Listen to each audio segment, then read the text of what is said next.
क्या आप नवाज शरीफ के मुतल्लिक आपकी राय क्या है? मैंने आपको कह दिया कि मैं तो किसी पाकिस्तानी को गद्दार नहीं समझता, ना मैं किसी को कहता हूँ ना मैं किसी को कहूँगा। और अब इस एफआईआर का, इसके बारे अब में इस ज्यादा जो एफआईआर है की कानूनी हैसियत क्या होगी? इससे बारे में मैं ज्यादा क्या जब मैं किसी को गद्दार कहना ही ठीक नहीं समझता तो फिर मैं एफआईआर को कैसे कंडोम कर सकता हूँ?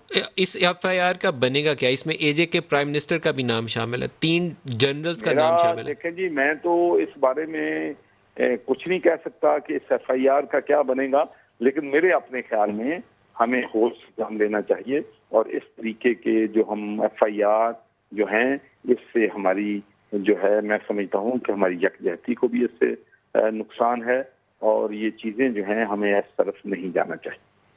मेरे ख्याल बड़ी मुनासिब आपने बात किया, लेकिन अब इसमें से वो कहते हैं ना कि वो इनिशिएटिव पहला आगाज़ कौन करेगा, नुक्ता आगाज़ कौन बनेगा कि इस टकराव को उस पाकिस्तान की बेहतरी वाले रुख पे बदल दें, इस जो डिस्ट्रक्शन वाला माहौल है इसको कंस्ट्रक्टिव माहौल में बदल दें। इंगेज किया जा सकता है, लेकिन वो स्टार्ट कौन करेगा?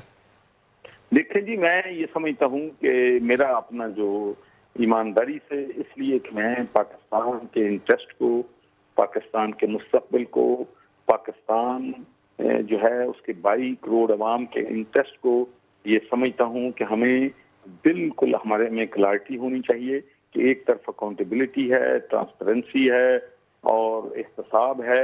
वो एहतसाब अलहदा चलना चाहिए, लेकिन हमें तमाम जमातें जो हैं मिलकर हमें मुल्क के मुस्तकबिल का सोचना है, मुल्क के जो हालात हैं उन पे डिबेट करना है।